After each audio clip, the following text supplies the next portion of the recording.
নমস্কার বন্ধুরা, জ্যোতি চ্যানেলে তোমাদের স্বাগত।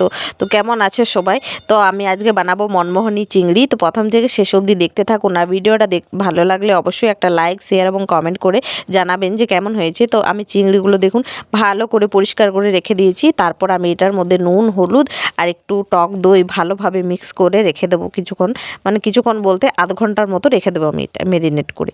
তারপর এদিকে আমি মশলাটা তৈরি করে নেব। তো এখানে নিয়েছি আমি সাদা সর্ষে, তো 2 চামচের মতো আমি সাদা সর্ষে নিয়েছি আর নিয়েছি 4টে কাঁচা লঙ্কা।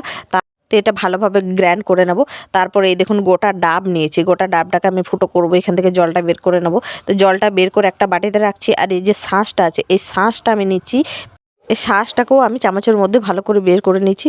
শাঁসটাকেও আমি মিক্সিতে গ্র্যান্ড করে নেব। তো দেখুন ভালোভাবে মিহিনভাবে পেস্ট বানিয়ে নিয়েছি। তারপরে এই যে সর্ষেটা বাটাটা আর এই যে মিক্সিতে মালাইটা যে গ্র্যান্ড করেছি ওইটা একসঙ্গে মিক্স করে দিচ্ছি আমি। আর এর মধ্যে দিয়ে দেবো সামান্য একটু হলুদ গুঁড়ো। তারপর খুব ভালোভাবে আমি মিক্স করে নিলাম। মিক্স করে নেওয়ার পর আমি এটা সাইডে রেখে দিচ্ছি, আর দিয়ে দিলাম কড়াইয়ে সর্ষের তেল। আর মাছগুলো এবার আমি ভেজে নেব। তো চিংড়ি মাছটা ভাজবার সময় খুব একটা জল বেরিয়ে যায়, তো খুব ভালোভাবে ভাজতে হবে। বেশ খানিকক্ষণ নাড়াচাড়া করতে করতে জলটা শুকিয়ে যাবে। তারপর মাছগুলো ভাজা হয়ে গেলে আমি উঠিয়ে নেব। তারপর তেলের মধ্যে দিয়ে দিচ্ছি 3 থেকে 4 চামচ মতন টক দই, সামান্য একটু হলুদ গুঁড়ো, কাশ্মীরি লাল লঙ্কার গুঁড়ো আর সামান্য নুন আর চিনি। তারপর ভালোভাবে আমি মশলাটা কষিয়ে নেব। মশলাটা কষানো যখন খুব ভালোভাবে হয়ে যাবে, তেল বেরিয়ে আসবে, তার মধ্যে আমি ওই যে বানিয়ে রাখা সর্ষে মশলাটা দিয়ে দেব। তো দেখুন ভাজতে ভাজতে খুব সুন্দর একটা কালার চলে এসছে, তেল বেরিয়ে এসছে।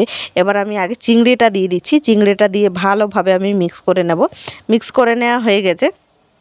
এবার আমি যে সর্ষে বাটাটা আর ডাবের জলটা মিক্স করে রেখেছিলাম ওইটা আমি এর মধ্যে দিয়ে দিচ্ছি। তারপর সামান্য একটু জল দিয়ে দিলাম। এবারে ভালোভাবে মিক্স করে নিচ্ছি। মিক্স করে নেওয়ার পর কিছুক্ষণের জন্য ঢাকা দিয়ে দেবো যেন ঝোলটা ফুটে ওঠে।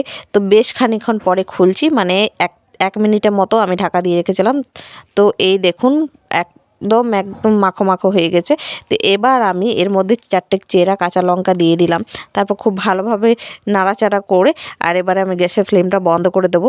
তো দেখুন কত সুন্দর মাখো মাখো হয়ে গেছে চিংড়িটা, আর দেখেই লোভনীয় লাগছে। কেমন লাগলো রেসিপিটা অবশ্যই আমাকে কমেন্ট বক্সে জানাবেন, আর আপনারা অবশ্যই আমার সাথে থাকবেন। তো আজকের মতো টাটা।